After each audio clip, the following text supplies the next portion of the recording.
Hello, this is the Duchess of Darkness.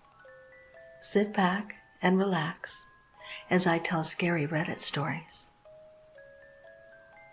It took her. After Maxie and I had our little girl Sarah, the end result of years of tears and reproductive issues, we bought one of those video baby monitors.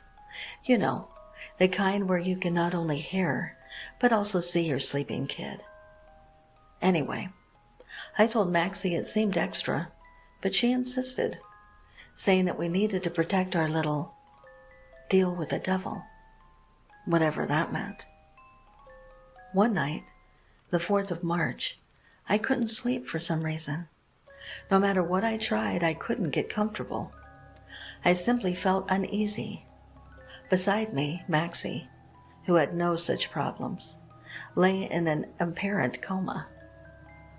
All night, my eyes just kept popping open to stare at the video monitor, which displayed a grainy, whitish-gray image of Sarah's crib.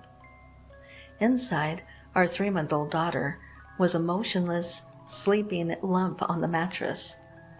A low drone of static crackled over the monitor, along with the buzz of a pedestal-mounted fan.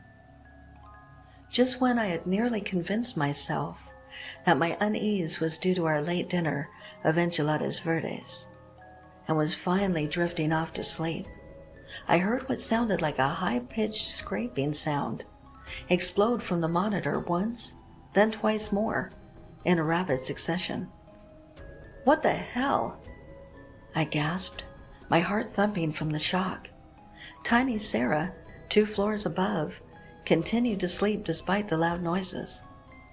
Suddenly, I felt Maxie's frigid hand on my chest. "Darren?" she whispered groggily. "Darren, what's wrong?" Then, seeing that I was staring at the monitor, she asked in a much more awake voice, "Is there something wrong with Sarah?" I shushed her and held my breath. I didn't have to wait long, as there were several more loud scraping sounds only a few minutes later. "Is that coming from her room?" Maxie asked, alarmed. "Yes, I don't know what it is. We don't have trees. In fact, we had nothing taller than the holly bushes that ring our front garden." Peering closer at the fuzzy image, I noticed a wavering shadow on the floor, in front of the crib, as if something was outside Sarah's window, her 4th floor window. The scraping sounds came again. 1, 2, 3, 4. Then a sound like the window lifting up. "That's it," I decided. "I'm going up there." Maxie stopped me short with a sudden, firm grasp on my arm. No, I'm going. This is my problem," she breathed. My problem? As my brain wrestled the riddle of these words, she was gone, her feet pounding up the steps just outside our bedroom door. Seconds later, over the monitor, I watched her enter Sarah's room. But she didn't spare a glance for our daughter.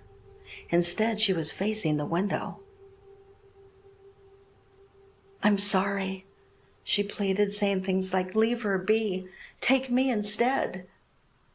On the monitor, there was a sudden swirl of commotion. Then it switched off, leaving me in complete darkness. The following day, Maxie's remains were found 3 blocks over, on the Andersons' roof. Princess Tea Party. "Why aren't you drinking your tea, Daddy?" Princess asked in a pouty manner, her red cheeks sticky with the icing of a just-eaten cinnamon roll, her tangled curly mop of brown hair spilling out of a silver plastic gem-studded crown. "You have to drink your tea, Daddy. See? Teddy likes it." Princess held her teacup up to Teddy's face and tilted it slightly, so that the liquid dribbled down Teddy's chin and onto his faded and stained t-shirt, which read, "Hugs are the best."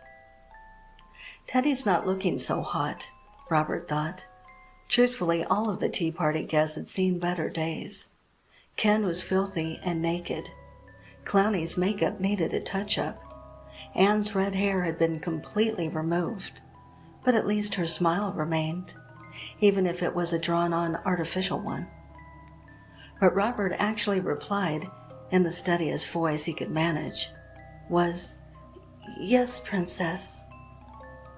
He breathed deeply, then hesitated, peering down into the dirty, cracked teacup Princess had handed him just moments before. It was full of a clear liquid. What was it this time? He mused. Toilet water? Fabric softener? Bleach? A low moan emanated from Ken, slumped across from Robert, his face buried in the blanket Princess was using for what she called a tablecloth. Princess turned her head in his direction and frowned. "Not good manners, Ken," she barked. "You should know better how to behave at a princess tea party." Her poorly applied lipstick was a greasy, blood-red smear around her lips. "Keep it up and you'll get it." Robert knew he should have taken his buddy Alan's advice and went to the movies that night, over a week ago. But he had been so lonely. At the bar, the woman had asked, "Can I call you Daddy? You remind me of mine, but in a good way." It was weird, but Robert had played along, had gotten a little too drunk, then accepted her invitation home. Now here he was, teacup in hand. The heavy chains burned fire around his wrists and his back, his bones in general, ached from endless hours of sitting cross-legged on the hard floor. The odor of Teddy, Clowny, and Anne's decomposing bodies filled Robert's nose, but he had long emptied his stomach of its contents. If he could just get to his phone, her phone, any phone. But that was for another time. Right now he had to play Russian roulette with whatever Princess put in his cup. "Please be water, please be water," Robert silently begged. But as he put the cup shakily to his pursed lips, his mouth refused to open to the foul-smelling liquid. "Drink, Daddy," Princess demanded, now rising to her feet. Her coiled red leather whip was at hand. Mercifully, the cup fell from Robert's unsteady fingers, spilling its mysterious contents on his lap.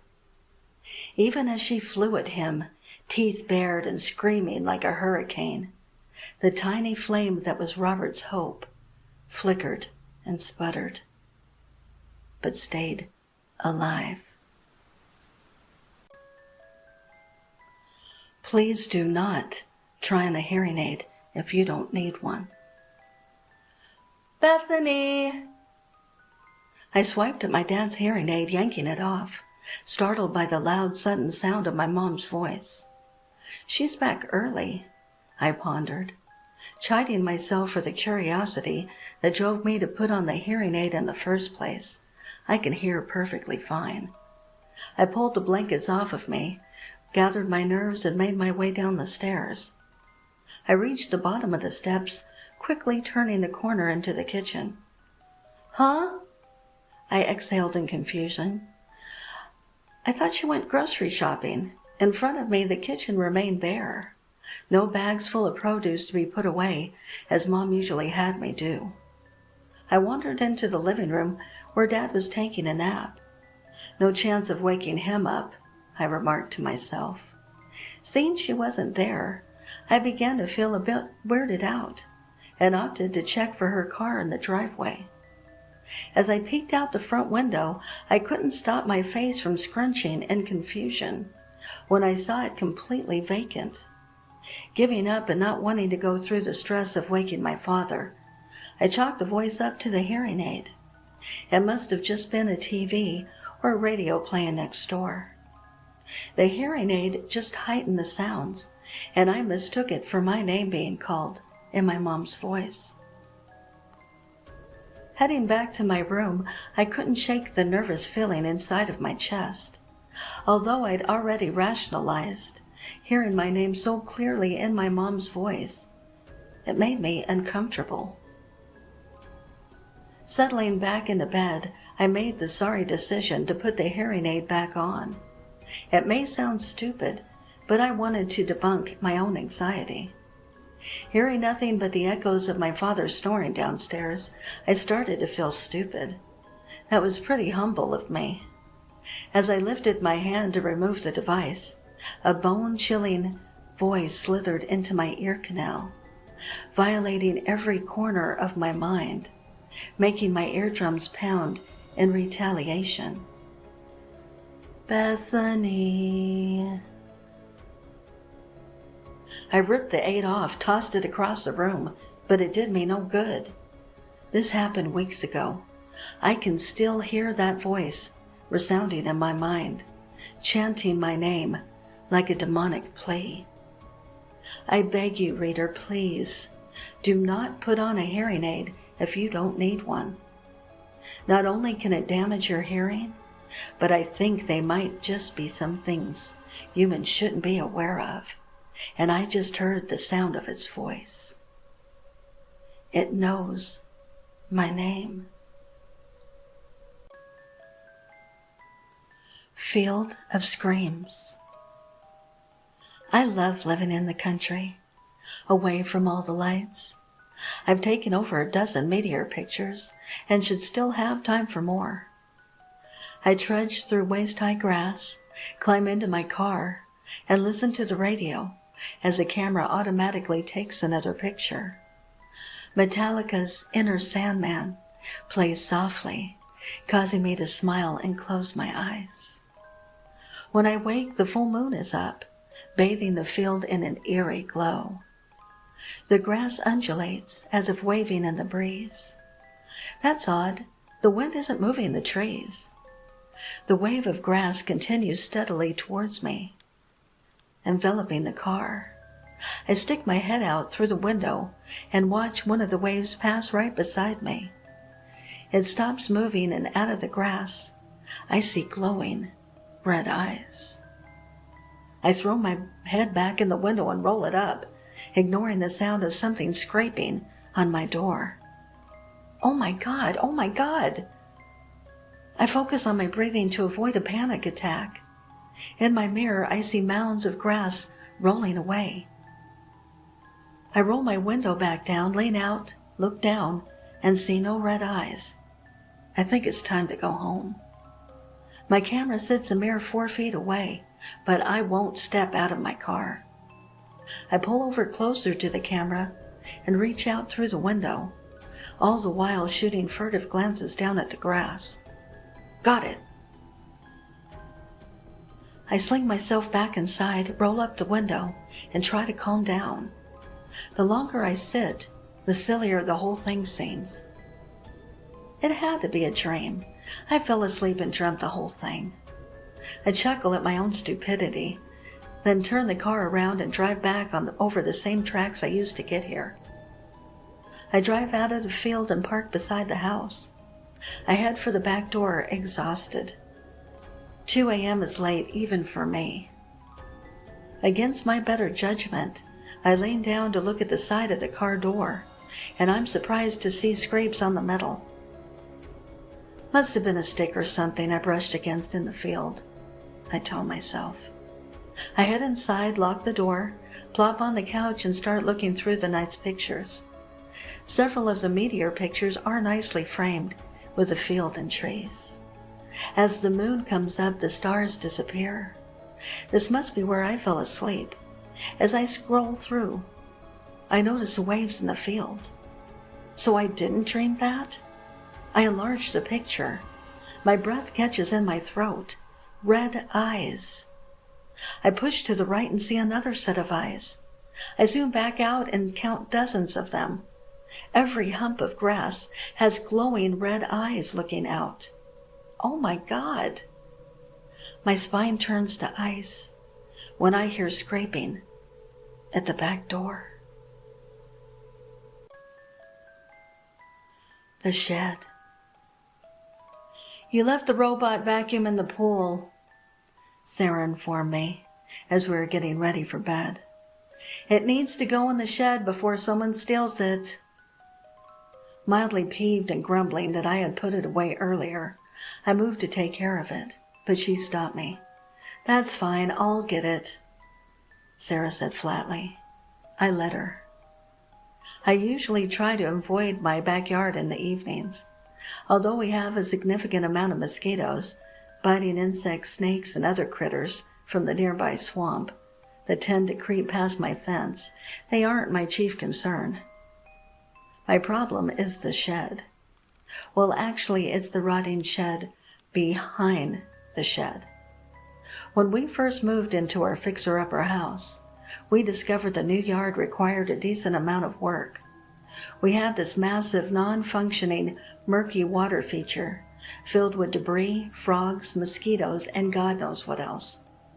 Seated at the top of its 7-foot-tall rock waterfall was a toddler-sized cement statue of a boy with a fishing pole.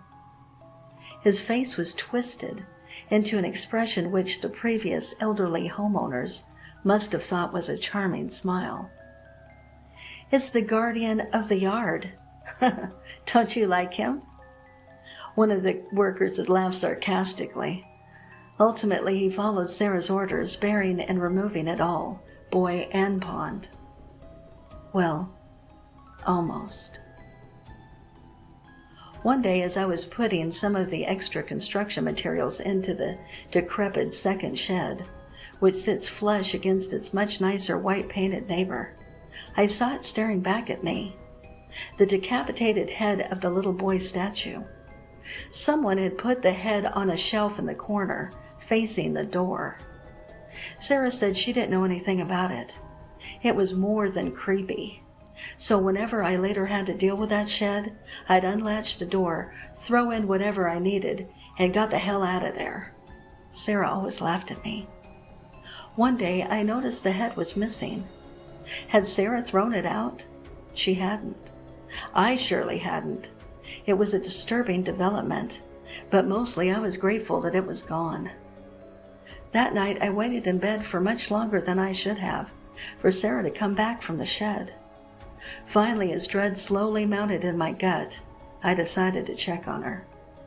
I should have turned on the pool light, but I was in a rush. I never go out there in the dark like that.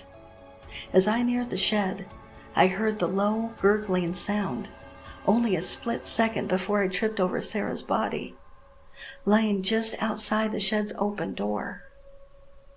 "Sarah?" I whispered, the scent of freshly spilled blood filling my nostrils as I bent down and reached for my wife. I felt a jagged, wet, sticky hole in her neck.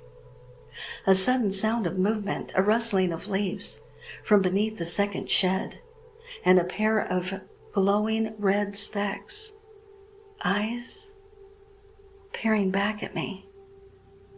Then came the small voice. "My yard," it said.